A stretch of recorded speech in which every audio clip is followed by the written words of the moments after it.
इस वीडियो में पार्ट 2 है। अगर पार्ट 1 नहीं देखा तो पहले वो देख लो। और हाँ, अगर वीडियो अच्छी लगी तो लाइक करना मत भूलना। झीक जानता है कि ड्यूक को उसमें इंटरेस्ट है, लेकिन उसे फर्क नहीं पड़ता। वह छोटी मोटी टेक्निक्स सीखने के लिए उसका डिसाइपल नहीं बनेगा। जीक पावर के लिए इतना ग्रीडी है कि वह उस आदमी का सीक्रेट मूव सीखना चाहता है। जीक मुस्कुराता है और डिसाइड करता है कि अपनी इंटरेस्ट और ग्रीड के लिए वह उसका डिसाइपल बनेगा। मैजिक एकेडमी में प्रोफेसर फैंटम हिचकिचाते हुए क्लास शुरू करते हैं और पूछते हैं कि क्या किसी का कोई सवाल है। पूरी क्लास बोर होकर सो जाती है, जो प्रोफेसर के लिए डिमोटिवेटिंग है, लेकिन प्रोफेसर अपना लेक्चर चलाते रहते हैं। तभी प्रोटैगोनिस्ट हाथ उठाता है और माना एनर्जी ट्रांसफर लॉ के बारे में सवाल करता है, जो प्रोफेसर ने अभी बताया था। फैंटम बहुत खुश होता है और अलग तरह से बर्ताव करने लगता है, क्योंकि यह पहली बार है कि किसी ने सवाल किया। प्रोफेसर अपना टाइम लेकर सब कुछ एक्सप्लेन करते हैं।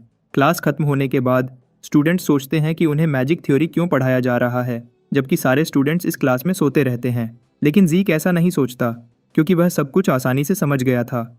जीक मानता है कि प्रोफेसर फैंटम एक काबिल आदमी है। फैंटम उसे रोककर अपनी फीलिंग्स बताता है। वह खुश है कि उसे एक पैशनेट स्टूडेंट को कुछ एक्सप्लेन करने का मौका मिला, इसलिए वह जीक को ऑफर देता है कि वह बिना किसी हिचकिचाहट के कभी भी आकर सवाल कर सकता है, अगर उसे कोई कॉन्सेप्ट समझ नहीं आता या वह क्यूरियस हो। फैंटम बताता है कि वह अभी भी डेलोआ मैजिक यूनिवर्सिटी का मेंबर है, इसलिए उसके पास बहुत सारी इन्फॉर्मेशन का एक्सेस है। यह बात जीक को सरप्राइज कर देती है, क्योंकि उसने सोचा नहीं था कि यह प्रोफेसर डेलोआ के मैजिक यूनिवर्सिटी से जुड़ा हुआ है, वह नेशन जो मैजिक का जन्मस्थल माना जाता है। जीक फैंटम का ऑफर एक्सेप्ट कर लेता है, क्योंकि एक काबिल मेज को साथ रखने में उसी का फ़ायदा है। जीक मानता है कि जो मेजेस मैथ में अच्छे होते हैं वे आमतौर पर ग्रेट थिंकर्स भी होते हैं। किसी स्टफ़ी नाइट के बजाय एक ऐसे आदमी को साथी बनाना बेहतर है। वह उम्मीद करता है कि यह प्रोफेसर फ्यूचर में बहुत काम आएगा।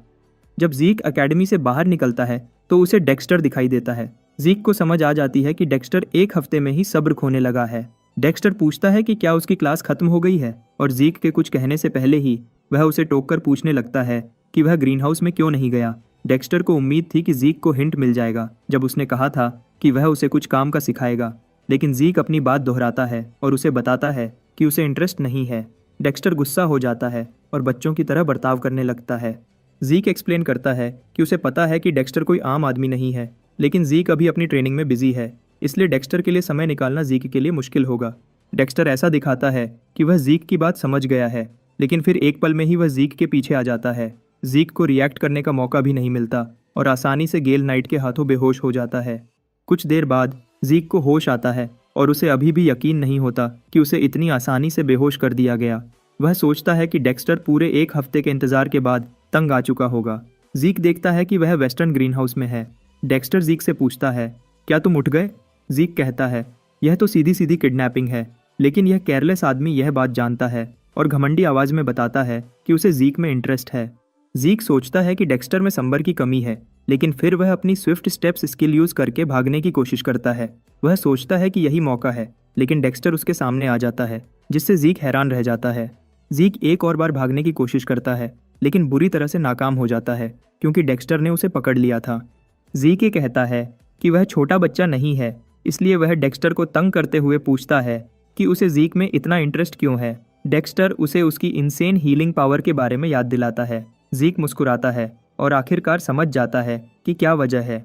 वह डेक्स्टर को चैलेंज करता है कि अगर वह उससे जवाब निकलवा सकता है तो निकालवा ले। तभी डेक्स्टर अचानक गायब हो जाता है। जीक सोचता है कि वह क्या कर रहा है, और अचानक ही एक सोर्ड उसके पीछे से आकर लगभग उसे हिट करने वाली होती है, लेकिन वह उसे पकड़ लेता है और सोचता है कि डेक्स्टर क्या करना चाहता है। जीक एक फाइटिंग स्टांस लेता है और डेक्स्टर से इस सब का मतलब पूछता है। तभी यह मिस्टीरियस आदमी सामने आता है और जीक को याद दिलाता है कि जीक उसे पहले चैलेंज कर रहा था, लेकिन यह बोरिंग लग रहा है, इसलिए वह कहता है कि एक शर्त लगाते हैं। डेक्स्टर एक चैलेंज करता है कि अगर वह उसके कपड़ों का एक टुकड़ा भी काट सके तो वह उसकी बात मान लेगा, लेकिन एक डरावने एक्सप्रेशन के साथ कहता है कि अगर जीक चैलेंज हार जाता है तो जीक को अपनी हर स्किल दिखानी होगी जो उसने छुपा रखी है। 3 घंटे के कंटिन्यूअस फाइटिंग के बाद डेक्स्टर सोचता है, यह लड़का क्या चीज़ है। उसे पता चलता है कि जीक के पास न केवल इंसेन स्टैमिना और एंड्योरेंस है, बल्कि उसके पास न खत्म होने वाली हीलिंग पावर है जो उसे अनस्टॉपेबल बनाती है। प्रोटैगनिस्ट दोबारा उठ खड़ा होता है और एक सेकंड भी वेस्ट किए बिना अपने हीलिंग स्किल्स और इन्फिनिट स्टैमिना एक्टिवेट कर लेता है, जो उसे पूरे दिन फाइट करने की ताकत देती है। लेकिन वह मानता है कि इस फाइट में ऐसी स्किल्स भी उसे विक्ट्री दिलाने में मदद नहीं कर सकती। तभी जीक को अपने might of the dragon skill की याद आती है, जो उसे थोड़ा ज़्यादा डेंजरस लगता था, इसलिए उसने कभी यह स्किल यूज़ नहीं किया। जीक को लगता है कि एक ब्लैक नाइट के आगे ऐसी स्किल यूज़ करना ठीक होगा। तुरंत उसका ऑरा चेंज हो जाता है और वह दोबारा अटैक करने के लिए तैयार होता है। डेक्स्टर उसकी कोल्ड आइज़ को देखकर एक्साइटेड हो जाता है, क्योंकि उसे लगता है कि एक फाइटर को इसी तरह लड़ना चाहिए। हमारा हीरो एक पर्पल ऑरा इमिट करना शुरू करता है और अपने स्विफ्ट स्टेप्स एक्टिवेट करके आगे बढ़ता है ताकि वह अटैक कर सके। डेक्स्टर उसके पुराने अटैक्स को देखकर समझ जाता है कि जीक पहले से ज़्यादा फास्ट है, लेकिन वह जीक को याद दिलाता है कि वह उसके पास्ट के कुछ ओपोनेंट्स के कंपैरिजन में कुछ भी नहीं है। लेकिन वह प्रोटैगनिस्ट की आंखों में एक आग देखता है जो पागलपन से कम नहीं है। डेक्स्टर इसे देखकर इम्प्रेस हो जाता है और थोड़ी सी ऑरा यूज़ करने का डिसाइड करता है, लेकिन अचानक ही हमारा लड़का might of the dragon activate करता है, जिसे देखकर डेक्स्टर चौंक जाता है। डेक्स्टर उसकी सोर्ड तोड़कर उसे पीछे धकेल देता है, लेकिन वह कंफ्यूज्ड है और सोचता है कि अब क्या हुआ। वह अपने आसपास की डस्ट का यूज़ करके खुद को छुपा रखता है और सोचता है कि क्या जीक ने कोई टेक्निक यूज़ की जो उसकी आंखें देख नहीं पाईं। उसे लगता है कि जीक इतने धुएं में उसे ढूंढ नहीं पाएगा, लेकिन जीक ड्रैगन आइज़ का यूज़ करके उसे ढूंढ लेता है और पीछे से अटैक करने की कोशिश करता है। वह आखिरकार एक अटैक लैंड करने में कामयाब हो जाता है, लेकिन ब्लैक नाइट इंस्टेंटली गायब हो जाता है, जिससे जीक शॉक्ड रह जाता है। जीक मानता है कि यह ड्यूक का सीक्रेट टेक्निक है जो उसे तेजी से मूव करने में मदद करता है, जिससे एक मिट्टी का धुआं उड़ता है। वह आखिरकार समझ जाता है कि डेक्स्टर को गेल नाइट क्यों कहा जाता है, लेकिन जब वह सोच में डूबा हुआ है तभी यह आदमी उसके पीछे आकर इसे ड्रॉ कहता है और प्रोटैगनिस्ट को बुरी तरह से हराकर फाइट खत्म कर देता है। सिस्टम दिखाता है कि फटीग लिमिट से बाहर हो चुकी है, क्योंकि उसने अपने स्किल्स का बहुत ज़्यादा यूज़ किया है, इसलिए वह न चाहते हुए भी बेहोश होने लगता है। जीक की आंखें बंद होने लगती हैं। वह उठने की कोशिश करता है, लेकिन कुछ कर नहीं पाता। कुछ घंटों बाद जब उसे होश आता है तो वह अपने रूम में होता है। हमारा हीरो सोचता है कि शायद ड्यूक ही उसे यहाँ लाया है। वह अपनी हार पर अफसोस करता है, लेकिन उसे पता है कि वह अपनी इस वीक बॉडी के साथ गेल नाइट से नहीं जीत सकता। अपनी पूरी स्ट्रेंथ लगाने के बाद भी वह हार गया। जीक को याद आता है कि उसने एक ही तरह का अटैक किया, जिससे डेक्स्टर को लगा कि वह और कोई स्किल नहीं जानता। फिर जब उसे एक मौका मिला, उसने माइट ऑफ द ड्रैगन और ड्रैगन आइज का यूज़ करके अटैक किया, लेकिन फिर भी इतना काफ़ी नहीं था। जीक जानता है कि डेक्स्टर ने जो स्किल एंड में यूज़ की वह उसका सीक्रेट मूव था। जीक को अफसोस है कि वह सिर्फ ड्रैकोनियन स्किल्स के ओवरयूज़ की वजह से बेहोश हो गया था, लेकिन वह खुश है कि वह उस आदमी का सीक्रेट मूव देख पाया। डेक्स्टर ने अपनी स्ट्रॉन्ग बॉडी के साथ जो स्पीड दिखाई वही मूव है जिसने आंड्रे को इतना हाई रैंक अचीव करने में मदद की, जबकि आंड्रे का स्टैमिना बहुत कम है। जीके को अफसोस है कि उसे यह स्किल सीखने का मौका नहीं मिला, लेकिन वह फिर भी कुछ हद तक खुश है। जीक को लगता है कि माइट ऑफ द ड्रैगन, जो एक ब्लैक नाइट को भी हिचकिचाने पर मजबूर कर सकती है, वह किसी भी छोटे मोटे एनिमी को आसानी से हरा देगी। जीक को सिस्टम से एक मैसेज मिलता है। चेक करने के बाद उसे पता चलता है कि उसका स्विफ्ट स्टेप्स लेवल अप हो गया है, उसका सोल डेवलप हुआ है और साथ ही उसके सिस्टम फंक्शंस भी अवेलेबल हैं, जो वह अब कारमा पॉइंट्स यूज़ करके अनलॉक कर सकता है। वह सरप्राइज्ड हो जाता है और देखता है कि उसके पास मिनी मैप, इन्वेंट्री और क्वेस्ट बुक अनलॉक करने के ऑप्शंस हैं, जो वह कारमा पॉइंट्स से अनलॉक कर सकता है। इतनी सारी चीज़ें देखकर जीक सोचता है कि उसे क्या लेना चाहिए। वह पहले इन्वेंट्री खरीदता है। सिस्टम उसे समझाता है कि वह आइटम्स को स्टोर कर सकता है और जब चाहे बाहर निकाल सकता है। प्रोटैगनिस्ट अपनी सोर्ड को स्टोर करने के लिए सिलेक्ट करता है। सोर्ड उसके हाथ में होती है और तब अचानक गायब होकर इन्वेंटरी विंडो में दिखाई देने लगती है। जीक अब सिस्टम के इंस्ट्रक्शंस को समझ गया है और अपनी सोर्ड को बाहर निकालने का डिसाइड करता है और तब उसकी सोर्ड उसके हाथ में आ जाती है। उसे याद आता है कि अपनी पास्ट लाइफ में वह एक आर्टिफैक्ट स्टोर करने के लिए इतना परेशान था। उसे पता चलता है कि वह कर्मा पॉइंट्स यूज़ करके स्टोरेज का लेवल ईजिली इंक्रीज़ कर सकता है, जिससे वह और भी चीज़ें स्टोर कर पाएगा, और यह सिंपल स्टोरेज फंक्शन एक लो रैंक एडमिनिस्ट्रेटर स्किल है। प्रोटैगनिस्ट सरप्राइज्ड हो जाता है और सोचता है कि वह क्या क्या स्किल्स खरीद पाएगा जब वह लो रैंक से हाई रैंक एडमिनिस्ट्रेटर फंक्शन तक पहुंच जाएगा। वह समझ गया है कि कारमा पॉइंट्स बहुत ही कीमती हैं, इसलिए बिना सोचे समझे उन्हें यूज़ करना बेवकूफ़ी होगी। वह अपने प्लान्स में कुछ चेंजेस करने का डिसाइड करता है, लेकिन जब वह सोच रहा होता है तभी डेकर वहां आ जाता है और अंदर आने की परमिशन मांगता है। जीक थोड़ा सरप्राइज्ड होता है, लेकिन उसे अंदर आने की इजाज़त दे देता है। बटलर बताता है कि उसके पास जीक के लिए एक मैसेज है। वह कहता है कि अगर वह यह बताए कि यह मैसेज गार्डन कीपर डेक्स्टर की तरफ से है तो जीक समझ जाएगा। हमारा हीरो मुस्कुराता है और उसे समझ आ जाती है कि उसकी मेहनत बेकार नहीं गई। इनविटेशन में डेक्स्टर ने लिखा है कि वह जब भी रेडी हो चैलेंज करने के लिए आ सकता है। जीक को याद आता है कि कि डेक्स्टर ने उसे बेहोश करने से पहले कहा था कि यह मैच ड्रॉ है। इस पर कर ज़ीक एक्साइटेड हो जाता है क्योंकि उसके पास अभी भी डेक्स्टर से जीतने का एक और मौका है। बटलर एक और चीज़ शेयर करता है कि उसने वह ब्लैकस्मिथ ढूंढ लिया है जिसको ज़ीक ने ढूंढने का कहा था। ज़ीक अपॉइंटमेंट के बारे में पूछता है, लेकिन बटलर ऑकवर्डली बताता है कि सब प्लान के हिसाब से नहीं हुआ क्योंकि ब्लैकस्मिथ ने अपॉइंटमेंट देने से मना कर दिया। ज़ीक शॉक्ड हो जाता है जब उसे पता चलता है कि ब्लैकस्मिथ ने अब वेपन्स फॉर्ज करना बंद कर दिया है। अगले दिन ज़ीक उस ब्लैकस्मिथ शॉप पर पहुंचता है जो उसने अपनी पास्ट लाइफ में विजिट की थी। वह शॉप का नाम देखकर थोड़ा मुस्कुराता है और अंदर जाता है। वह पूछता है कि क्या कोई अंदर है। अपनी पास्ट लाइफ में प्रोटैगनिस्ट को याद आता है कि उसने रेडियंस ऑफ ग्रेहम नाम की सोड यूज़ की थी। वह एक रियल मास्टरपीस थी जिसे गैलियन ने फोर्ज किया था। गैलियन ने इसे एक पेमेंट के तौर पर दिया था क्योंकि ज़ीक ने उसकी लाइफ बचाई थी। ज़ीक मानता है कि गैलियन को ब्लैकस्मिथ ऑफ द सोल का ग्रैंड टाइटल मिलना चाहिए क्योंकि रूमर्स हैं कि वह वेपन फोर्ज करने से पहले अपने क्लाइंट्स की सोल्स को पढ़कर बता सकता है कि उन्हें कैसी सोड चाहिए। ज़ीक को याद है कि उसकी पास्ट लाइफ में गैलियन ने उसे निराश नहीं किया और एक ऐसी सोड बनाई थी जिसकी एबिलिटी की उसे सबसे ज़्यादा ज़रूरत थी। वह सोड ईथर की जगह ऑरा इस्तेमाल कर सकती थी। गैलियन एक टाइम पर पूरे कॉन्टिनेंट का ग्रेटेस्ट ब्लैकस्मिथ था, लेकिन ज़ीक उसे ऐसे नशे में देखकर निराश हो जाता है। गैलियन लड़के को देखता है और उसे भगाने को कहता है, यह कहते हुए कि यह शॉप बच्चों के लिए नहीं है। ज़ीक जानता है कि इस आदमी का एटीट्यूड हमेशा से ही खराब था, लेकिन पास्ट लाइफ में जब वह ज़ीक को मिला था तो उसकी इतनी बुरी हालत नहीं थी। बिना हिचकिचाहट के ज़ीक उस आदमी पर एक बाल्टी पानी फेंक देता है। वह गंभीर मुस्कान देता है और पूछता है कि क्या वह आखिरकार उठ गया है। गैलियन अपनी सेंसेस में आता है और ज़ीक ड्रेकर को पहचान लेता है। वह तुरंत झुककर डिसरिस्पेक्ट के लिए माफ़ी मांगता है। वह डर से कांपने लगता है और एक बार फिर माफ़ी मांगता है। वह कहता है कि एक बेकार ब्लैकस्मिथ होने के नाते उसे लगता है कि वह किसी के लिए कुछ अच्छा नहीं बना सकता क्योंकि वह अपने लिए वह चीज़ नहीं बना पा रहा जो उसे चाहिए, इसलिए उसने ऑर्डर लेना बंद कर दिया है। ज़ीक थोड़ा सरप्राइज्ड होता है इसे देखकर कि एक फ्यूचर का फेमस ब्लैकस्मिथ मुश्किल समय से गुजर रहा है। उसे याद आता है कि जब वह गैलियन से पहली बार मिला था उस समय वह एक काबिल ब्लैकस्मिथ था। उसने कभी अपनी लाइफ के बारे में कुछ ज़्यादा शेयर नहीं किया, शायद क्योंकि वह अपनी फेलियर्स के बारे में बात करना पसंद नहीं करता था। लेकिन ज़ीक के पास वेट करने का टाइम नहीं है। गैलियन अपने टफ लाइफ की वजह से पागल हो रहा होता है, लेकिन ज़ीक उसे होश में आने को कहता है। इनसिक्योर आदमी अपने डिसरिस्पेक्टफुल बर्ताव के लिए माफ़ी मांगता है, लेकिन ज़ीक को इन चीज़ों से फ़र्क नहीं पड़ता और वह वेपन्स देखने की डिमांड करता है। गैलियन सही तरह से वेपन बनाने में फेल हो रहा है। जब ब्लैकस्मिथ उसे पीछे ले जाता है, प्रोटैगनिस्ट को समझ आ जाती है कि अब उसे ही इस आदमी को सही रास्ता दिखाना होगा। जब वह बैकयार्ड में पहुंचते हैं, गैलियन इस गंदगी के लिए माफ़ी मांगता है, लेकिन ज़ीक कहता है कि टेंशन लेने की ज़रूरत नहीं है क्योंकि यह सब कूल लग रहा है। गैलियन उसका शुक्रिया अदा करता है। ज़ीक अपना इंस्पेक्शन शुरू करता है और सोर्ड्स को देखने लगता है। गैलियन उसे वार्न करता है कि केयरफुल रहे क्योंकि सभी सोर्ड्स अभी भी शार्प हैं। हमारा हीरो चेक करते हुए यह समझ जाता है कि ये सोर्ड्स फेलियर्स नहीं हैं, बल्कि ये वेपन्स अभी भी वही क्वालिटी रखते हैं जो गैलियन ने फॉर्ज की थी जब वह पूरे कॉन्टिनेंट का बेस्ट ब्लैकस्मिथ था। ज़ीक की ड्रैगन आइज यूज़ सब कुछ देखने में मदद करती है। वह कुछ नोटिस करता है और गैलियन से पूछता है कि क्या उसके फर्नेस में कोई इश्यू है। गैलियन शॉक्ड हो जाता है कि ज़ीक कैसे जानता है, लेकिन ज़ीक उसे सिर्फ जवाब देने को कहता है। वह यह भी पॉइंट आउट करता है कि गैलियन अपने एक अलग ही मेथड से स्मेल्टिंग करता है।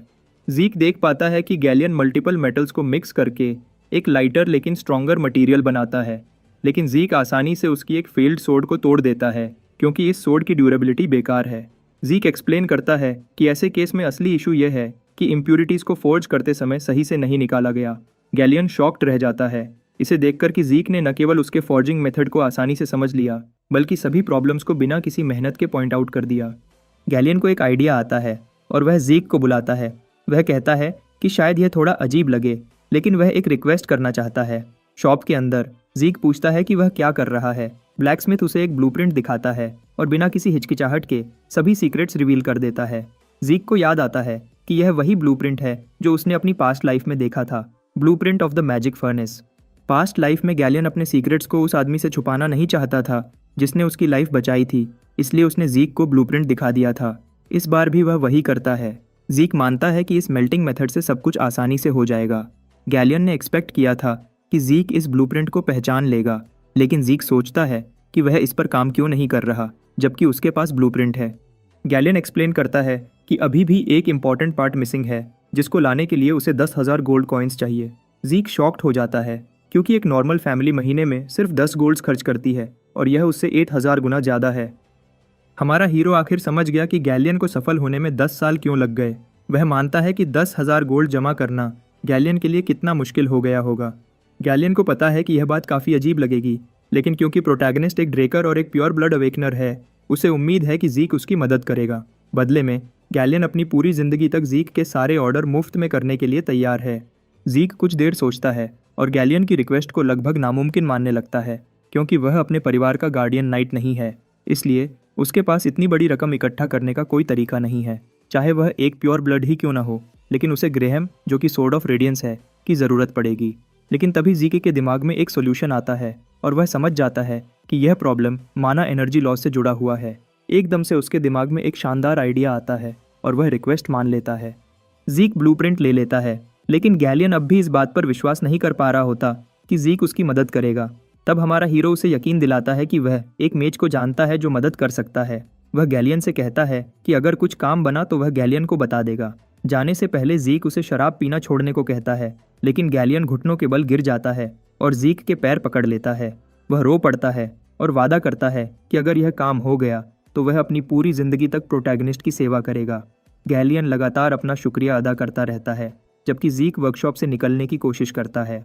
ड्रेकर एकेडमी के प्रोफेसोरियल रिसर्च बिल्डिंग में ज़ीक को याद आता है कि प्रोफेसर फैंटम का मेजर इस टॉपिक से रिलेटेड था, तो वह उसके रिसर्च लैब को याद करने की कोशिश करता है। जब वह लैब ढूंढ रहा होता है, तभी एक गली में कुछ अजीब होता देख लेता है। एक बच्चा कुछ बुली लोगों के हाथों बुरी तरह पीट रहा होता है। बच्चा आंसू भरी आंखों के साथ माफ़ी मांगता रहता है। प्रोटैगनिस्ट को अचानक अपने पिछले जन्म की याद आती है और वह अपने दांतों को कसकर अपने गुस्से को कंट्रोल करने की कोशिश करता है।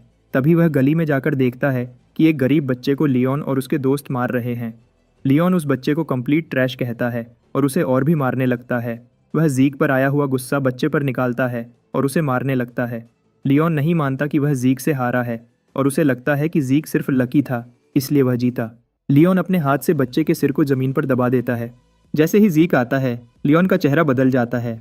प्रोटैगनिस्ट अकड़कर मुस्कुराता है, लेकिन जल्दी ही सीरियस हो जाता है और अपने भयानक गुस्से वाली आंखों से उन बुलीज को ऑर्डर देता है कि अगर उन्हें अपनी जान प्यारी है तो घुटने टेक दें। लियोन ज़ीक को अकड़पन के लिए टॉन्ट मारते हुए कहता है कि ज़ीक ने सचमुच प्योर ब्लड अवेकनिंग नहीं किया। प्रोटैगनिस्ट उसे चुप कराता है और धमकी देते हुए कहता है कि उसे झुकना होगा, वरना वह मारा जाएगा। उसके शब्द लियोन को तंद्रा कर देते हैं और वह डर के मारे पसीना पसीना हो जाता है। लियोन गुस्से में दांतों को कसकर ज़ीक को नाली का कीड़ा कहता है और अपने चमचों को उस पर हमला करने के लिए कहता है। ज़ीक बिना किसी डर के आसानी से उसके पंच को डोज कर देता है। वह पहले आदमी को हराता है और फिर दूसरे को भी हरा देता है। लियोन ज़ीक को देखकर हैरान हो जाता है कि यह वही ज़ीक है जो कुछ महीने पहले बिल्कुल अलग था। लियोन डर के मारे अपनी तलवार निकालता है और ज़ीक को दूर रहने के लिए कहता है, नहीं तो वह उसे घायल कर देगा।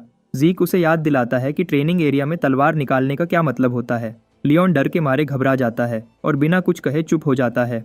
ज़ीके डुएल में जो पहले तलवार निकालता है, फाइट में जो भी हो वह उसकी रिस्पॉन्सिबिलिटी होती है। अब जब तक कोई एक मरता नहीं है, फाइट खत्म नहीं होगी। ज़ीक लियम को अपना गवाह बनाता है और लड़ाई शुरू करने के लिए तैयार हो जाता है, लेकिन लियोन माफ़ी मांगता है और रोता हुआ ज़ीक से कहता है कि उसे इस बार छोड़ दे। प्रोटैगनिस्ट को अपनी पास्ट लाइफ की याद आती है और लियोन को कमीना कहता है। एक पल में वह लियोन का कान काट देता है और कहता है कि अगर उसने यह कान वापस लगाया तो अगली बार ज़ीक उसका सिर काट देगा। लियोन दर्द से चिल्लाने लगता है। बच्चा ज़ीक से पूछता है कि उसने उसकी मदद क्यों की, तो ज़ीक कहता है कि वह किसी की मदद नहीं कर रहा था, बस अपनी मदद कर रहा था। जाते हुए ज़ीक सोचता है कि शायद गैलियन ने उसमें कुछ बदलाव ला दिया है। वह प्रोफेसर फैंटम को ढूंढता है और पूछता है कि क्या इसे बनाना संभव है। फैंटम सीधा जवाब देता है और कहता है कि यह संभव है। ज़ीक कहता है कि वह यह काम उस पर छोड़ रहा है, लेकिन फैंटम उसे रोकता है और कहता है कि वह कुछ चीज़ें क्लियर करना चाहता है। प्रोफेसर फैंटम, वैसे तो इसे बनाना मुश्किल नहीं है, लेकिन असली समस्या इसके कोर में है, जो पावर आउटपुट के लिए ज़रूरी है। यह कोर मशीन का दिल है, लेकिन इस सर्किट में कुछ कमियां हैं। यह कोर देखने में छोटा दिख सकता है, लेकिन बहुत सारी एनर्जी की ज़रूरत होती है और आउटपुट को समय पर कंट्रोल करना पड़ता है। ज़ीक सब कुछ समझ जाता है और पूछता है कि क्या इसका कोई हल है। प्रोफेसर समझाता है कि उनके पास 2 चॉइसेस हैं। वह कोर के डिज़ाइन में कुछ बदलाव कर सकते हैं, लेकिन यह काम इतना मुश्किल है कि इसमें पूरे 10 साल या शायद 15 साल लग सकते हैं। ज़ीक इस बात से हैरान हो जाता है, लेकिन प्रोफेसर दोहराता है कि यह बहुत ज़्यादा समय लेने वाला है। प्रोफेसर आगे कहता है कि दूसरा तरीका उन्हें कोर का डिज़ाइन फिर से बनाने से बचा सकता है, बस उन्हें एक अलग मटेरियल का उपयोग करना होगा। वह मानता है कि यह तरीका बहुत समय बचाएगा, लेकिन इसके लिए उन्हें एक हाई कंप्रेशन माना स्टोन की ज़रूरत है। ज़ीक इस बात को सुनते ही उठ खड़ा हो जाता है और याद करता है कि हाई कंप्रेशन माना स्टोन एक ऐसी चीज़ है जिसे आज की टेक्नोलॉजी से भी नहीं बनाया जा सकता। फैंटम उसकी बात को सही मानता है और याद दिलाता है कि यह कोई ऐसी चीज़ नहीं है जो आसानी से धूल धक्कड़ में ढूंढी जा सके। इस डिज़ाइन के लिए हाई कंप्रेशन माना स्टोन उन्हें 10,000 गोल्ड कॉइन्स में मिलेगा। ज़ीक पहले तो हार मान लेता है, लेकिन फिर सोचता है कि अगर किसी को पता चल गया कि वह ऑरा यूज़ नहीं कर सकता तो उसका क्या होगा। 15 साल बहुत लंबा समय है, लेकिन वह 10,000 गोल्ड कॉइन्स भी नहीं जुटा सकता। उसे हारकर भागने का मन नहीं करता, क्योंकि सब लोग उसे ऑरा यूज़र मानते हैं, जो कि सच नहीं है। असल में यह है कि उसने ब्लेसिंग के समय स्टैचू ने जो रिएक्शन दिखाया था वह सिर्फ उसके ईथर और हीलिंग एबिलिटीज़ की वजह से था। वह अब भी ऑरा का उपयोग नहीं कर सकता, और ईथर एक ऐसी पावर है जो आम इंसान कंट्रोल नहीं कर सकते। उसके पास सिर्फ spirit of the soul skill है, जिससे वह सिर्फ सोर्ड को स्ट्रॉन्ग बनाकर उसका उपयोग कर सकता है। ईथर का उपयोग करने के लिए उसे Graham the sword of radiance की ज़रूरत है। ज़ीक अब भी माना स्टोन के बारे में सोचता रहता है और कोई सोल्यूशन ढूंढने की कोशिश करता है। फैंटम हैरान हो जाता है और मानता है कि जो भी इस ब्लूप्रिंट को बनाने वाला है वह बहुत ही काबिल है। वह इस डिज़ाइन को बहुत एफिशिएंट मानता है। ज़ीक प्रोफेसर की बातों को सुनता है और अचानक उसे एक आइडिया आता है। वह उठ खड़ा हो जाता है और प्रोफेसर से कहता है कि वह डिज़ाइन का काम तब तक संभाल ले जब तक वह वापस नहीं आता। प्रोफेसर हैरान हो जाता है और पूछता है कि क्या ज़ीक चाहता है कि वह डिज़ाइन फिर से बनाए और अपनी ज़िंदगी के 15 साल बर्बाद करे। ज़ीक समझाता है कि वह कुछ लाने वाला है और यकीन से कहता है कि उसे हाई कंप्रेशन माना स्टोन हासिल करने का तरीका पता है। ज़ीक बताता है कि गोल्डन एज में लिबरेशन वॉर शुरू हुई थी, जिसमें इंसानों को ड्रैगन्स के राज से मुक्ति मिली। यह युद्ध तब खत्म हुआ जब बहामुट नामक बुरा ड्रैगन टर्नर ड्रेकर के हाथों मारा गया। इसके बाद ह्यूमैनिटी को एक पूरी सदी तक शांति मिली। कुछ समय बाद ड्रैगन स्लेयर में हीरो की रेलिक्स मिले। ये रेलिक्स इतने एडवांस थे कि इस जमाने के लोग उन्हें डुप्लीकेट नहीं कर पाए। इनमें से एक था हाई कंप्रेशन मोनोस्टोन, जो एक पूरे विलेज को पूरे साल के लिए माना दे सकता था। ज़ीक ड्रेकर एकेडमी की सेंट्रल लाइब्रेरी में जाता है। हालांकि कोई इसका उपयोग नहीं करता, लेकिन यह अभी भी बनाई हुई है क्योंकि लोग मानते हैं कि इसे हीरो टेरन ड्रेकर ने खुद बनाया था।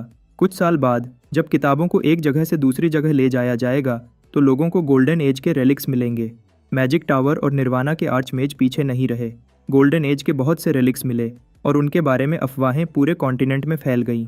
ज़ीक याद करता है कि यह उसके पिछले जन्म में हुआ था। वह लाइब्रेरी में जाता है और सोचता है कि शायद अभी तक किसी को नहीं पता यहाँ रेलिक्स छुपे हैं। वह अपने ड्रैगन आइज का उपयोग करता है और पूरी लाइब्रेरी में घूमता है। आखिरकार वह एक अजीब टाइल को देखता है और उसे टैप करता है ताकि यह जान सके कि इसके पीछे कुछ है या नहीं। वह सोल ऑफ द स्पिरिट को इनेबल करता है और याद करता है कि यह उसके मास्टर ने उसे सिखाया था कि ईथर का उपयोग करके किसी भी चीज़ में बारीक कट लगा सकते हैं, लेकिन इसके कई नुकसान भी हैं। ईथर का उपयोग करने के लिए बहुत ज़्यादा पावर खर्च करनी पड़ती है। ज़ीक थक जाता है, लेकिन बिना समय बर्बाद किए वह टाइल के पीछे चला जाता है। अंदर एक गुफा में जाकर वह आग जलाता है और याद करता है कि उसके पिछले जन्म की खबरों में इस जगह का जिक्र नहीं था। तभी वह कुछ सुनता है और सोचता है कि शायद किसी ने पहले ही इस जगह को खोज लिया है। वह देखता है कि स्केलेटन्स शवल और पिकैक्स लेकर खड़े हैं। वह ड्रैगन आई का उपयोग करके कंफर्म करता है कि ये लाइचिस द्वारा बनाए नहीं गए हैं। वह क्रिटिकल स्ट्राइक एनेबल करता है और उन्हें डिस्ट्रॉय कर देता है। उसे 2 कारमा पॉइंट्स मिलते हैं। ज़ीक मुस्कुराता है और सोचता है कि वह कारमा पॉइंट्स के बारे में भूल गया था, क्योंकि वह आर्टिफैक्ट हासिल करने पर ध्यान दे रहा था। ज़ीक एक ईविल चेहरा बनाता है और सोचता है कि यह कारमा पॉइंट्स कमाने का एक अच्छा मौका है। वह आगे बढ़ता है और 20 और स्केलेटन्स को हरा देता है। सिस्टम उसे सभी ऑप्शंस दिखाता है, वह क्या क्या खरीद सकता है। अब ज़ीक के पास जितने कर्मा पॉइंट्स हैं उनसे मिनी मैप ही खरीदा जा सकता है, इसलिए ज़ीक उसे बाय कर लेता है। सिस्टम उसकी एग्जैक्ट लोकेशन दिखाता है और वह मैजिक मैप जैसी लगती है। कुछ ऐसा आता है जो उसका ध्यान खींचता है और वह सोचता है कि यह क्या है। मिनी मैप 3D हो जाती है और ज़ीक हैरान हो जाता है। सिस्टम उसे बताता है कि एक रूम अलग रंग में है जो स्टोरेज रूम है। अगर वह हाँ कहता है तो सिस्टम उसके लिए रास्ता दिखा देगा। ज़ीक हैरान हो जाता है क्योंकि उसे याद आता है कि सर्च पार्टी को इस स्टोरेज रूम को ढूंढने में कई दिन लग गए थे, लेकिन उसे बिना किसी मेहनत के मिल गया। सिस्टम उसके लिए बेस्ट राउट दिखाता है, जिससे ज़ीक हैरान रह जाता है क्योंकि इस स्किल से वह आसानी से स्टोरेज रूम में पहुंच जाएगा। आखिरकार वह अपनी मंजिल पर पहुंचता है, लेकिन उसे सामने एक बड़ा दरवाज़ा मिलता है। ज़ीक सोचता है कि अब क्या करेगा, क्योंकि दरवाज़ा सिर्फ एक दिखावे से नहीं खुलेगा। वह फिर भी ट्राई करता है, लेकिन एक अजीब मैजिक उसके हाथ को पीछे हटा देती है। उसे लगता है कि यह वजह है कि आर्च मेज ऑफ निर्वाणा और मैजिक टावर को बुलाया गया था। वह अपने जलते हुए ग्लव को देखता है और सोचता है कि वह वहाँ एक हाथ भी गंवा सकता था। उसे डर है कि वह दरवाज़ा नहीं खोल पाएगा, इसलिए वह सिस्टम से पूछता है। सिस्टम जवाब देता है और सिक्योरिटी डिवाइस से कनेक्ट होता है। उसकी रिक्वेस्ट पर सिस्टम डोर खोलने की कोशिश करता है, लेकिन फेल हो जाता है तो मैनुअल डिवाइस एक्टिवेट करता है। जिक हैरान हो जाता है और पूछता है कि क्या सिस्टम ने सच में जवाब दिया। सिस्टम हाँ कहता है, जिससे जिक शॉक हो जाता है। जिक डिसाइड करता है कि वह इसका उपयोग करेगा और पूछता है कि उसे क्यों रिग्रेस किया गया। सिस्टम कुछ नहीं कहता तो वह एडमिनिस्ट्रेटर सिस्टम से सवाल पूछता है। फिर से सिस्टम कुछ नहीं कहता तो वह और सवाल पूछता है कि यह सिस्टम किसने बनाया है। फिर से कोई जवाब नहीं मिलता, जिससे जिक फ्रस्ट्रेटेड हो जाता है और हाथ जोड़ता है। जिक, सिस्टम दरवाज़ा खोल दो। सिस्टम उसकी रिक्वेस्ट कंफर्म करता है और ड्रैगन स्लेयर स्टोरेज रूम का दरवाज़ा खोल देता है। जिक हैरान हो जाता है जब वह अंदर के चेस्ट्स को देखता है। जैसे उसके पिछले जन्म में हुआ था, सभी चेस्ट्स महंगे रेलिक्स और ट्रेजर से भरे हुए हैं। रूइंस में इन्हें हासिल करना इम्पॉसिबल है। वह सभी चेस्ट्स चेक करता है और आखिरकार कंप्रेशन मोनोस्टोन्स ढूंढ लेता है। उसे 4 मिलते हैं। वह एक कार्मा पॉइंट का उपयोग करके अपनी इन्वेंट्री को बढ़ाता है और एक स्टोन रखता है। उसके पास इतनी स्टोरेज नहीं है, इसलिए जिक सोचता है कि वह बाकी के माना स्टोन्स बाद में आकर ले जाएगा। उसे लगता है कि यह काफ़ी है, लेकिन जब वह जाने वाला होता है तब उसे एक अजीब एहसास होता है। उसके आसपास मैजिक सर्कल्स आ जाते हैं और उसे किसी और जगह पर टेलीपोर्ट कर देते हैं। इससे झीक का पूरा शरीर कांप जाता है। जब वह आंखें खोलता है तो उसे पता चलता है कि उसकी जगह बदल गई है। वह जल्दी से सिस्टम से पूछता है कि वह कहाँ है। सिस्टम जवाब देता है कि वह ड्रैगन स्लेयर के घर में है। उसके पिछले जन्म में उसने कभी ऐसे कमरे के बारे में नहीं सुना था जो कॉफिन्स से भरा हुआ है। मिनी मैप खोलकर उसने देखा कि वह पहले वाले कमरे से ज़्यादा दूर नहीं है, लेकिन यहाँ जाने का कोई रास्ता नहीं है जो ड्रैगन स्लेयर के घर से जुड़े। इसलिए यह संभव है कि यह एक छुपा हुआ रास्ता है जो कभी खोजा नहीं गया। झीक ने इस अजीब स्थिति का फ़ायदा उठाने का फैसला किया और एक कॉफिन के पास भागा। उसने कंक्रीट लिड खोली और देखा कि अंदर एक मेडिवल आर्मर है। सिस्टम ने बताया कि यह ड्रैगन स्लेयर का इक्विपमेंट है। झीक ने आर्मर उठाया और उसके ऊपर रगड़ के निशान देखे। करीब से देखा तो उसे पता चला यह आर्मर गोल्डन एज के आर्मर से अलग है। उसके पीछे एक गोल सुराख मिला, जिससे उसने अंदाज़ा लगाया कि यह होल उस माना स्टोन से जुड़ा होगा जो उसने अभी हासिल किया था। झीक ने अपनी स्टोरेज में से एक हाई कंप्रेशन माना स्टोन निकाला और उसे आर्मर में डाला। सिस्टम ने बताया कि माना बैटरी का इंस्टॉलेशन सफल हुआ है। पूरा आर्मर सेट रोशन हो गया और एक्टिवेट हो गया। झीक ने उम्मीद से मुस्कुराया, लेकिन अगले ही पल आर्मर अजीब तरह से क्रैक हो गया और रूम में धुआं भर गया। सिस्टम के मुताबिक एक ओवरलोड के कारण इक्विपमेंट फेल हो गया और एक्टिवेशन रुक गया। सिस्टम ने उसे अगले एक्सप्लोजन के बारे में भी चेतावनी दी, लेकिन यह चेतावनी थोड़ी देर से मिली। सिस्टम ने देरी के लिए माफ़ी मांगी, लेकिन शुक्र है कि इससे ज़्यादा नुकसान नहीं हुआ। कम से कम झीक ने यह कंफर्म कर लिया कि हाई कंप्रेशन माना स्टोन्स इन प्राचीन आर्मर्स का एनर्जी सोर्स है। उसे हैरानी होती है कि यह आर्मर क्या क्या कर सकता है जो इतनी बड़ी एनर्जी सोर्स की ज़रूरत है। झीक ने अपने दिमाग में नोट किया कि वह प्रोफेसर फैंटम से इस बारे में जल्दी पूछेगा। अभी के लिए झीक ने फैसला किया कि वो अजीब कमरे में घूमकर कुछ काम का ढूंढेगा। कॉफिन से भरे कमरे के अलावा बाकी कमरे खाली थे। आखिरकार वो अंतिम कमरे में पहुंच गया, जो पहले ढूंढे गए कमरों जैसा ही था, एक बड़ा और खाली हॉल। लेकिन तभी उसने कमरे के बीच में एक ग्लास क्यूब देखा। सिस्टम का एक प्रॉम्प्ट उसके सामने आया, जिसे पढ़कर वो चौंक गया। वो पसीने पसीने हो गया और सोचने लगा कि टेरन ड्रेकर कितना पागल था। अंतिम कमरे में यह क्यूब फाउंडर्स लेगेसी है, जो कर्स्ड ड्रैगन बहामुट का दिल है। कौन सोच सकता था कि उसके पूर्वज ने अपनी पहेली के लिए यह गिफ्ट छोड़ा था। यह उस अजीब सी फीलिंग को समझाता है जो ज़ीक ने स्टोरेज रूम में महसूस की थी। लेकिन पहले वाले डार्क प्रेजेंस के मुकाबले बहामुट का दिल अब कुछ अलग ही फील दे रहा है। जैसे ही सिस्टम ने बताया कि बहामुट का दिल उसकी बॉडी से रिएक्ट कर रहा है, ज़ीक को डार्क प्रेजेंस ने घेर लिया। उसने अपने दिमाग में एक आवाज़ सुनी जो गुस्से से भरी हुई थी और कह रही थी कि वो सब कुछ तबाह कर दे।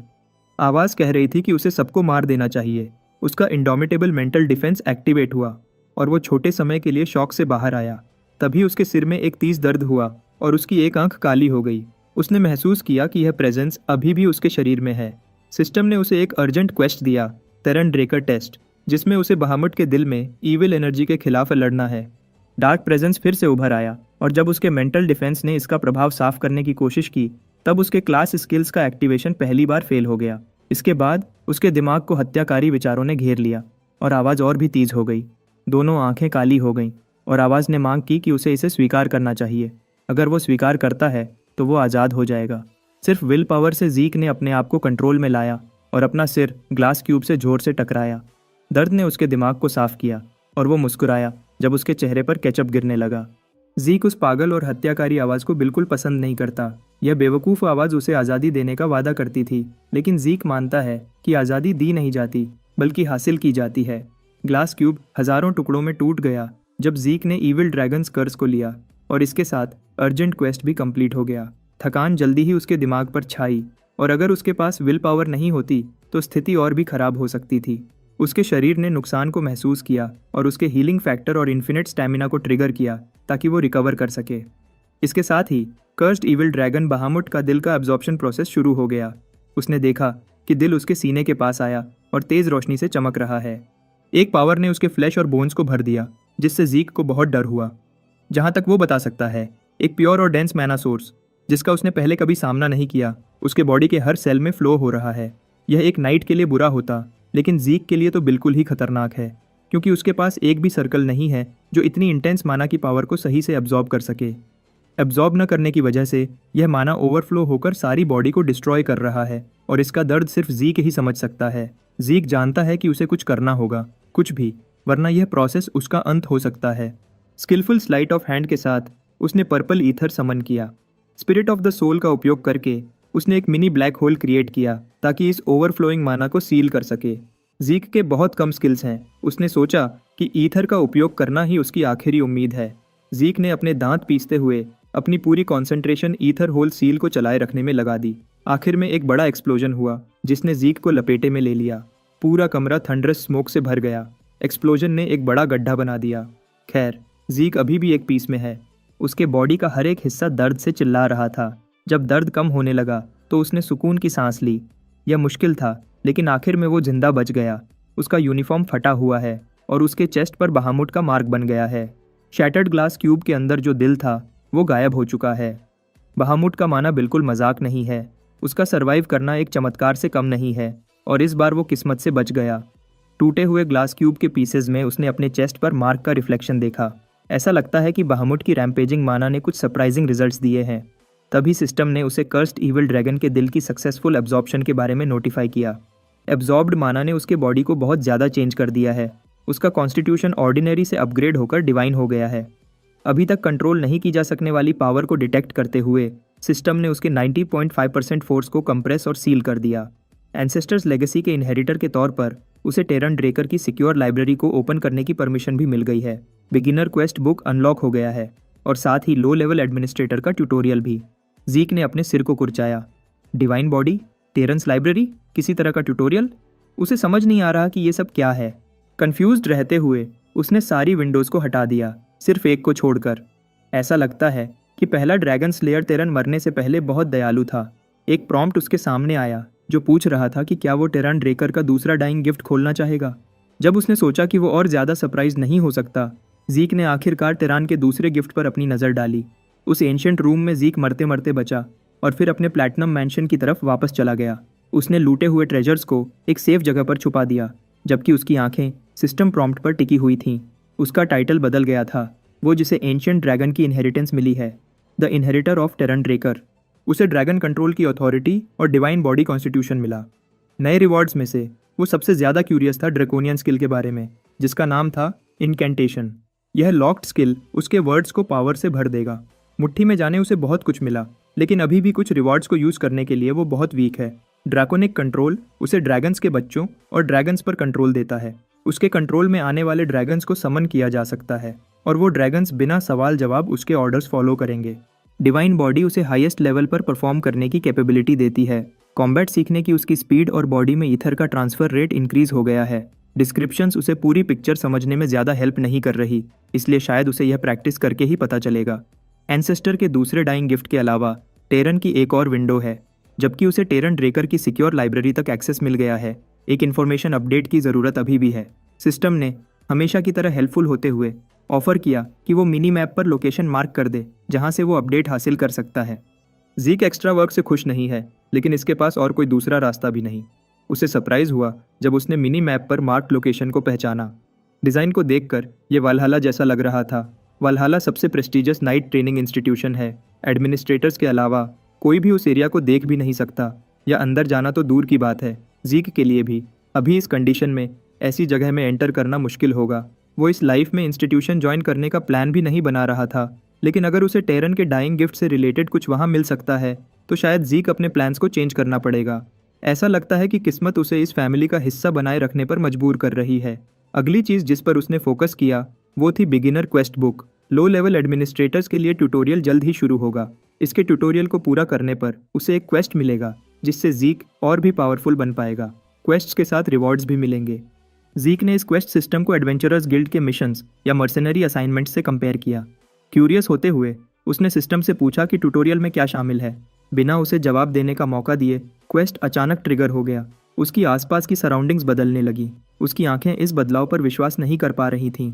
कुछ सेकंड्स बाद वो एक अलग डायमेंशन में था। ग्रिड लाइंस उसके पैरों के नीचे नजर आने लगी और ना खत्म होने वाली डार्कनेस ने उसे घेर लिया। जीक अभी भी शॉक में है। उसने अपने आसपास देखा ताकि समझ सके कि वो कहाँ है।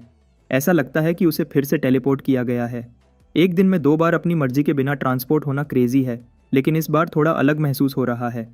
इस बार कमरों की बजाय ऐसा लग रहा है कि पूरा एरिया ही शिफ्ट हो गया है, जैसे वो एक बिल्कुल अलग डायमेंशन में चला गया हो। बिना किसी वार्निंग के उसे एक डेंजरस प्रेजेंस का एहसास हुआ जो पीछे से अटैक कर रही थी। मुड़कर देखा तो उसने ऑर्क्स को अपने स्पाइक्ड क्लब्स के साथ अपनी तरफ आते हुए देखा।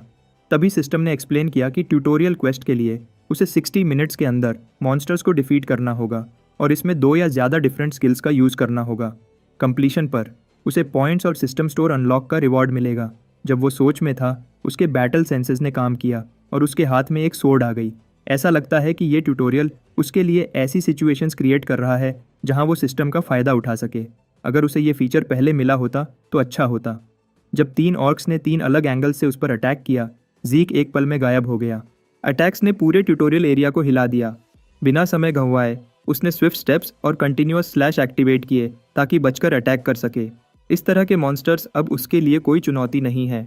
वो ज़्यादा मेहनत किए बिना उनके बॉडीज़ को बिल्कुल आसानी से काट सकता है। उसने नोटिस किया कि क्लेमोर जो वो यूज़ कर रहा था वो फेदर जितनी लाइट महसूस हो रही थी।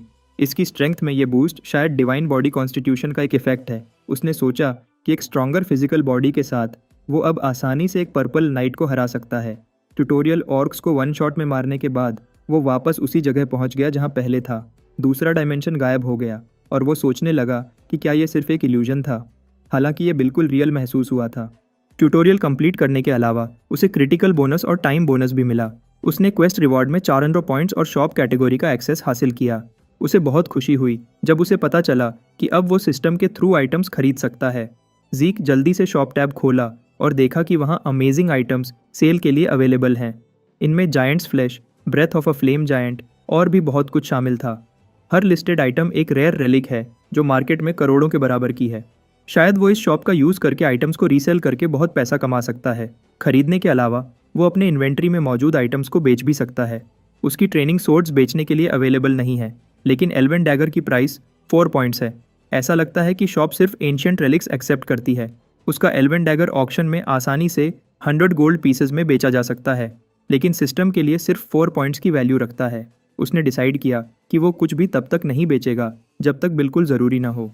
इसके साथ वो अपने पर्सनल ट्रेनिंग रूम से बाहर आया और दिन खत्म करने का सोचा। पहले 24 आवर्स में वो बहुत थक गया है, इसलिए लगता है कि आज रात वो अच्छी नींद सो पाएगा। अगले ही दिन जीक ड्रेकर एकेडमी के रिसर्च सेंटर गया ताकि प्रोफेसर फैंटम से मिल सके। मैजिक प्रोफेसर को यकीन नहीं हो रहा था कि इस लड़के ने सिर्फ एक ही दिन में हाई कंप्रेशन माना स्टोन ढूंढ लिया। जब जीक से पूछा गया कि उसने ये स्टोन कैसे हासिल किया, जीक ने एक्सप्लेन करने से इनकार कर दिया क्योंकि ये बहुत कॉम्प्लिकेटेड हो जाता। जीक ने अपनी चाय का कप खत्म भी नहीं किया था और प्रोफेसर फैंटम ने पावर सोर्स को ट्विक करने का काम पूरा कर लिया। यह मैजिक का केरा अपने काम में सबसे आगे है। चाहे प्रोफेसर ने छुपाने की कोशिश की हो, जीक को एहसास हुआ कि प्रोफेसर को उस पर शक है। हर बार जब हाई कॉम्प्रेशन माना स्टोन कॉन्टिनेंट में मिलता है तो उसे एंशिएंट टेक्स्ट में रजिस्टर किया जाता है। यह ट्रैक रखने और मैनेज करने के लिए होता है कि किसने ये स्टोन हासिल किया और कहाँ से मिला। लेकिन जीक के पास जो माना स्टोन्स हैं वो अनरजिस्टर्ड हैं। चाहे कितनी भी मेहनत कर लो, वो सेंट्रल कॉन्टिनेंट रजिस्ट्रेशन एनसाइक्लोपीडिया में नहीं मिलेंगे। प्रोफेसर फैंटम का शक बिना किसी बात के नहीं था। उसके पास बहुत एक्सपीरियंस है। जीक ने सोचा कि ऐसे टैलेंटेड पर्सन को ऐसी जगह नहीं रहना चाहिए जहां उसकी कला को कोई पहचान नहीं पा रहा। आखिरकार प्रोफेसर ने डिज़ाइन को एक्टिवेट करने की कोशिश की और हम वापस पेपर्स ब्रेथ पर पहुंच गए। डिज़ाइन कंप्लीट करने के बाद उन्होंने अपरेटस को blacksmith of the soul galleon Helbert के हवाले कर दिया। जीक और प्रोफेसर फैंटम ने मास्टर ब्लैकस्मिथ को काम करते हुए देखा। उसकी वर्कशॉप बहुत सारे अजीब मैजिक सर्कल्स से चमक रही थी। गैलियन के चेहरे पर एक खुशी थी, अब वो आखिरकार अपने सपने के मुताबिक वेपन्स बना सकता है। जीक और फैंटम इतिहास बनते हुए देख रहे थे। कामयाब ट्रायल के बाद प्रोफेसर फैंटम ने उन्हें गुड बाय कहा ताकि वो एक लेक्चर अटेंड कर सके। गैलियन जीके की मदद के लिए शुक्रगुजार था। उसने कभी सोचा भी नहीं था कि वो अपनी ज़िंदगी में एक कंप्लीट मैजिक फर्नेस देखेगा, लेकिन इस यंग लड़के के साथ डील करना उसकी ज़िंदगी का सबसे अच्छा डिसीजन था, क्योंकि जीक ने अपने हिस्से का वादा पूरा किया। अब गैलियन की बारी थी। ब्लैकस्मिथ इस एहसान का बदला चुकाने के लिए उत्सुक था। जीक ने अपने बैग से एक मटेरियल निकालकर गैलियन को दिया। एक नज़र में ही ब्लैकस्मिथ को पता चल गया कि उसके हाथ में क्या है। इस ब्यूटीफुल केस के अंदर एक ड्रैगन्स फैंग था। टेरन की विल इनहेरिट करने के रिवॉर्ड्स में से एक था बहामट का सबसे तेज फैंग। पागल ब्लैकस्मिथिंग ऐसी अच्छी कंडीशन में ड्रैगन्स फैंग देखकर ललचाने लगा। टेरन ड्रेकर का दूसरा डाइंग गिफ्ट सच में परफेक्ट रिवॉर्ड था, दिल से लेकर फैंग्स तक। उस एंसेस्टर को प्राइसलेस चीज़ें कलेक्ट करने का बहुत शौक था। अचानक गैलियन कांपने लगा। उसकी आंखों से आंसू और नाक से नोस्सी बहने लगे, जिससे जीक कंफ्यूज्ड हो गया। जीक ने मैजिक फर्नेस के सपने को रियलिटी में बदला और अब ये मुझ जैसे क्राफ्ट्समैन को ड्रैगन्स फैंग से वेपन बनाने का मौका दे रहा है। गैलियन ने वादा किया कि वो उसकी उम्मीद से ज़्यादा बेहतर वेपन बनाएगा। ब्लैकस्मिथ ऑफ द सोल ने अपने नाम की कसम खाई कि वो जीक के लिए एक ऐसी ब्लेड बनाएगा जो उसकी ज़िंदगी की कीमत के बराबर होगी। ये वर्ड्स जीक को याद थे। यह वही वादा था जो उसने अपनी पास्ट लाइफ में किया था। जीक की सेकंड लाइफ में भी गैलियन वही वफादार इडियट है। यह बात जीक को अंदर से थोड़ा इमोशनल कर गई। पेपर्स ब्रेथ से बाहर निकलकर जीक ने क्राफ्टिंग को एक्सपर्ट के हवाले कर दिया। जीक को आइडिया है कि गैलियन उसके लिए कौन सी ब्लेड फोर्ज करेगा। कॉन्टिनेंट के बेस्ट ब्लैकस्मिथ के हाथ में वो ज़रूर कुछ ऐसा बनाएगा जो देखने में इस दुनिया का नहीं लगेगा। फॉर्ज की ट्रिप के बाद जीक सीधा प्लैटिनम मैंशन के अपने रूम की तरफ चला गया। उसने वेपन पाने के लिए बहुत परेशानियां सहनी पड़ी थीं और अब वो आखिरकार रिलैक्स कर सकता है। उसे ड्यूक के साथ ड्यूअल हुए एक हफ्ता हो चुका था और उसने ड्यूक ने एक और मैसेज भेजा था कि वो राउंड 2 के लिए वापस आए। जब वो सोच रहा था कि ये पागल गार्डनर ज़रूर कुछ न कुछ करेगा, तो उसे एक जानी पहचानी प्रेजेंस का एहसास हुआ। उसके रूम में कोई घुस गया था। पीछे मुड़कर देखा तो गेल नाइट खड़ा था और वो गुस्से से लग रहा था कि जीक ने उसकी इनविटेशन एक्सेप्ट नहीं की।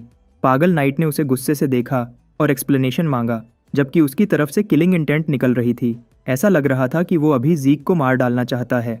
जीक ने ओल्ड नाइट के इमोशंस के साथ खेलने का डिसाइड किया और बताया कि उसका दोबारा चैलेंज करने का कोई इरादा नहीं है। ड्यूक ड्रेकर ने एक ही पल में दोनों के बीच का डिस्टेंस कवर किया और सच सुनने बोलने की मांग की। जीक ने ड्यूक की ग्रिप से खुद को आज़ाद करने की कोशिश की, लेकिन उससे पहले कि वो कुछ कर पाता, पागल आदमी ने उसे खुली खिड़की से बाहर फेंक दिया। जीक शॉक रह गया और उसने अपने बॉडी को ग्रेविटी का शिकार होते हुए महसूस किया।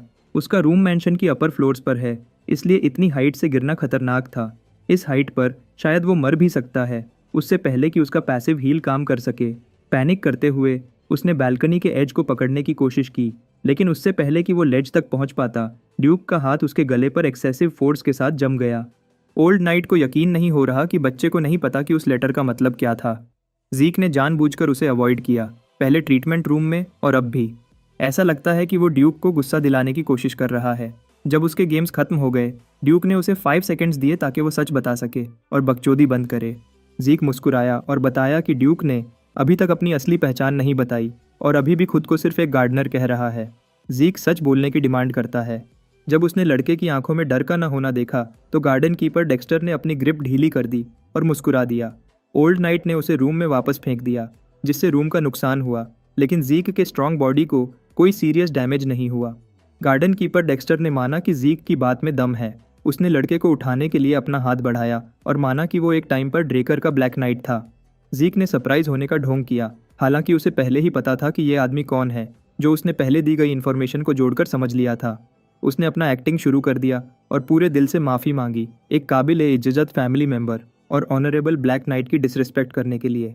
फिर भी शक करते हुए ड्यूक ने पूछा कि क्या ये जीक का प्लान था। लड़के ने डेक्स्टर की बात को समझ न पाने का नाटक जारी रखा। इस रेयर चांस का फ़ायदा उठाते हुए जीक ने पूछा कि लॉर्ड ड्यूक खुद को फॉर्मर ब्लैक नाइट क्यों कहते हैं। ओल्ड नाइट ने एक्सप्लेन किए, बिना सिर्फ इतना कहा कि वो अब ये टाइटल नहीं रखता। यह कॉमन नॉलेज है कि रैंक्स में ऊपर जा सकते हैं, लेकिन जीक को नहीं पता था कि रैंक्स में नीचे भी गिर सकते हैं। ड्यूक ने उसके क्वेश्चंस के आंसर देने से इनकार कर दिया और टॉपिक चेंज कर दिया। जीक ने ओल्ड नाइट के कांपते हुए हाथ को नोटिस किया और पर्सनल सवाल करने बंद कर दिए, क्योंकि लॉर्ड ड्यूक ने अपनी असली पहचान बता दी है। जीक ने भी सच बोलने का डिसाइड किया। वो घुटनों के बल बैठ गया और मान लिया कि उसे ड्यूक की आइडेंटिटी का पता था और वो जानबूझकर उसे परेशान कर रहा था ताकि उसका ऑफिशियल स्टूडेंट बन सके। हैरानी की बात है, ओल्ड नाइट मुस्कुरा दिया, लड़के की बहादुरी से खुश होते हुए। इसके बदले गेल नाइट ने आखिरकार उसे ऑफिशियल स्टूडेंट के तौर पर एक्सेप्ट कर लिया। जीक शॉक्ड था कि एक पावरफुल टीचर हासिल करना इतना आसान हो जाएगा। जीक ने सोचा कि उसे बहुत परेशानियां सहनी पड़ेंगी। उसने डिसाइड किया कि वो ऑफर एक्सेप्ट कर ले, इससे पहले कि ये पागल आदमी अपना माइंड बदल ले। उसने ड्यूक ड्रेकर के सामने घुटने टेक कर फॉर्मली डिक्लेयर किया कि वो नाइट का डिसाइपल बनना चाहता है। उसने कसम खाई कि वो अपने मास्टर का नाम रोशन करेगा, अपने मास्टर के ऑर्डर्स फॉलो करेगा और विजडम और पावर हासिल करेगा। ड्यूक को हैरानी हुई कि बच्चे को स्टूडेंट बनने की स्पीच का पता है, जो न्यू जनरेशन के ज़्यादातर लोग भूल चुके हैं। जीक ने यह भी बताया कि कल्चर एक नाइट के लिए सबसे महत्वपूर्ण चीज़ है, लेकिन वो अपने नए मास्टर से एक और चीज़ पूछना चाहता था। ड्यूक को मास्टर कहना पसंद नहीं था, लेकिन उसने बच्चे की बात को नहीं टोका। जीक ने पूछा कि ऐसा क्या था जिसने ड्यूक को उसे स्टूडेंट बनाने पर मजबूर किया, जबकि वो किसी भी स्टूडेंट को एक्सेप्ट न करने के लिए मशहूर था। सिर्फ Andre, the genius of the century, इस बोरे का स्टूडेंट बन पाया, और वो भी सालों तक भीख मांगने के बाद। हालांकि जीक को आइडिया था कि क्यों, फिर भी वो यह ड्यूक के मुंह से सुनना चाहता था। उसने सोचा कि ओल्ड नाइट ने उसमें एक ऐसी पोटेंशियल देखी होगी जो आंड्रे से भी ज़्यादा है। ड्यूक मुस्कुराया और उसे गैस करने को कहा। जीक ने जवाब दिया कि उसे फैमिली का जीनियस होने की वजह से एक्सेप्ट किया गया है। ड्यूक ने उसके इस कॉन्फिडेंट गलत आंसर पर हंसी उड़ाई। अगर वो सिर्फ पोटेंशियल के बेसिस पर स्टूडेंट चूज कर रहा होता तो उसने टून फैमिली की उस लड़की को चूज किया होता, लेकिन उसने जीक को प्योरली उसकी गट्स के बेसिस पर चूज किया। टैलेंट ही सिर्फ एक पर्सन को रेड या ब्लैक नाइट के लेवल तक नहीं पहुंचाता। रियलिटी में टैलेंटेड इंडिविजुअल्स ज़्यादातर सीरियस इश्यूज़ का सामना नहीं करते और इसलिए वो एनिमीज़ के सामने आसानी से गिर जाते हैं, अपनी टैलेंट और ज़िंदगी दोनों खो देते हैं। एक पूरी ज़िंदगी हार्ड वर्क और एनिमीज़ से लड़ने के बाद जीक इस बात से बिल्कुल अग्री करता है। ज़्यादातर जीनियसेस जिनका सोचा गया था कि वो रेड नाइट बन पाएंगे, न सिर्फ उम्मीदों पर खरे उतरने में फेल हुए, बल्कि ज़्यादातर ब्लू नाइट के लेवल पर अटक गए। जवाब देने के बाद ड्यूक उठ खड़ा हुआ और सवाल जवाब रोक दिया। अब वो अपने नए स्टूडेंट को उसका पहला लेसन देना चाहता था। दोनों ने वेस्टर्न ग्रीनहाउस के जिम्नेजियम का रुख किया। जीक को पता भी नहीं था कि ग्रीनहाउस के नीचे एक जिम है। ड्यूक ने उसे बस ट्रैक पर दौड़ने का ऑर्डर दिया और वो उसे समझ नहीं आ रही उसका नया मास्टर क्या प्लान कर रहा है। 3 घंटे बीत चुके थे और ड्यूक बस उसे ऑब्जर्व करते जा रहा था, बिना कुछ बोले। आखिरकार ड्यूक ने उसे रुकने के लिए चिल्लाया और एक सवाल पूछना चाहा। जीक खुशी खुशी अपनी जॉग रोककर पूछता है कि मास्टर क्या जानना चाहते हैं। जब वो रिएक्ट करने ही वाला था, ड्यूक का हल्क जैसा बॉडी उसके पीछे आ गया। ओल्ड नाइट का हाथ जीक की तरफ बढ़ा और लड़के ने इंस्टिंक्टिवली उसके हाथ को डॉज करने की कोशिश की। उसके बैटल सेंसेस ने काम किया और उसके बॉडी के हर पार्ट ने उसे सेफ रहने के लिए पीछे हटने पर मजबूर कर दिया। ड्यूक उसके हाथ और आर्म को पकड़ने में फेल हो गया, लेकिन हल्के से टच ने उसके स्पेशल ग्लव को ऑलमोस्ट खराब कर दिया। ओल्ड नाइट ने अपने स्टूडेंट से पूछा कि क्या उसे पल्स चेक करने में कोई प्रॉब्लम है। जीक को पता था कि ये पागल आदमी सिर्फ पल्स चेक करने की प्लानिंग नहीं कर रहा था। ड्यूक को पता था कि इस बच्चे में कुछ गड़बड़ है।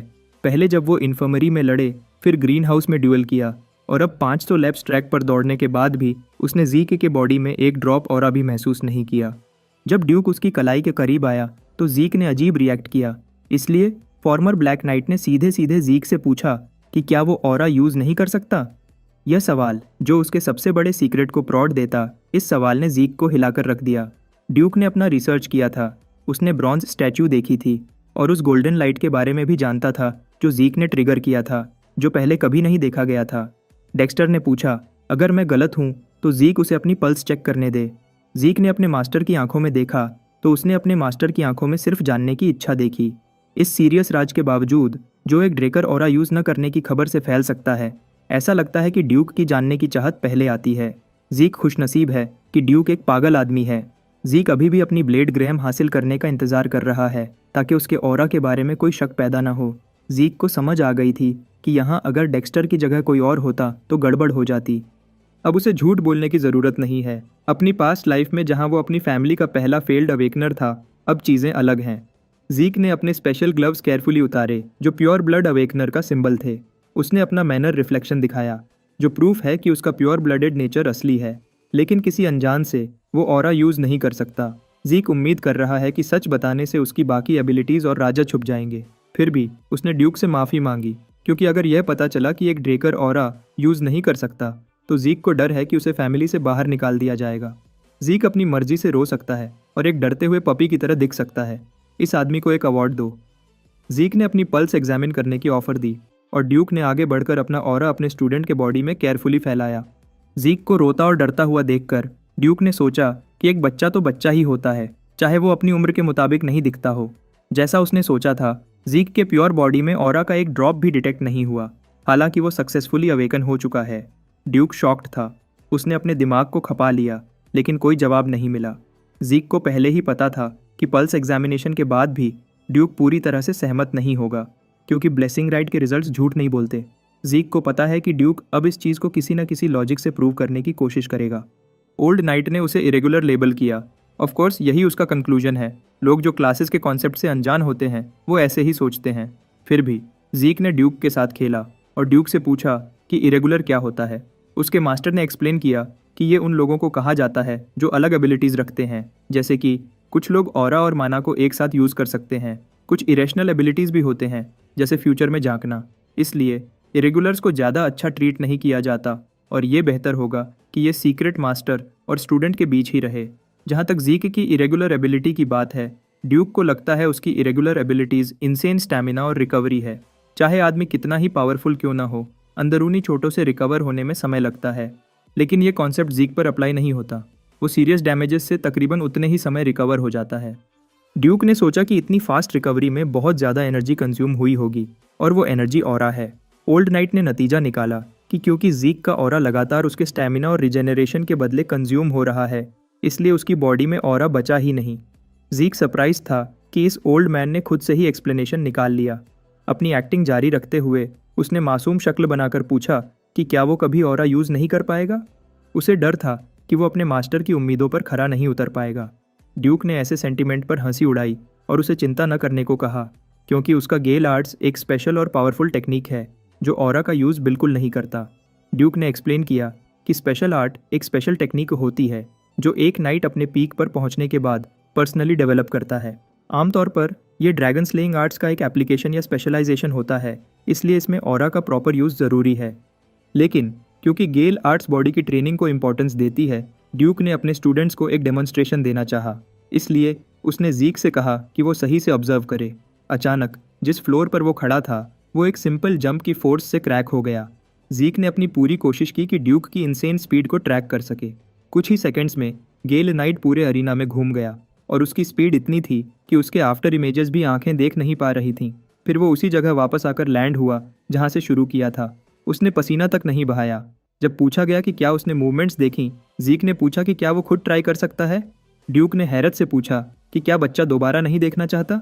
पागल आदमी हंस पड़ा और जीक के कॉन्फिडेंस की तारीफ की, जो एक ब्लैक नाइट की याद दिलाता था, और उसने बच्चे को ट्राई करने की इजाज़त दे दी। जीक आगे बढ़ा और पोजीशन ली। उसने दिमाग में अपने मास्टर की मूवमेंट्स को रिप्ले किया जैसे मास्टर ने करके दिखाया था। उसका पहला स्टेप ब्लैक नाइट के फुटप्रिंट के ऊपर एक गड्ढा छोड़ गया। टेक्निक एक बार देखने के बाद उसने ड्यूक के मूवमेंट पैटर्न को परफेक्टली किया। अब जब वो अपने मास्टर की मूवमेंट्स और ट्रेजेक्टरी को डायरेक्टली कॉपी कर रहा है, वो चीज़ें देखने लगा जो पहले नहीं दिख रही थीं। साफ पता चल रहा है कि ये स्टेप्स ऐसे लिए गए जैसे वो किसी के साथ स्पार कर रहा हो। कुछ patterns attack, dodge, distance close करने और डिस्टेंस क्रिएट करने के लिए यूज़ हो रहे थे। हर एक स्टेप का कोई ना कोई मकसद था। फाइनल पोजीशन में पहुंचकर जीक धीरे रुका।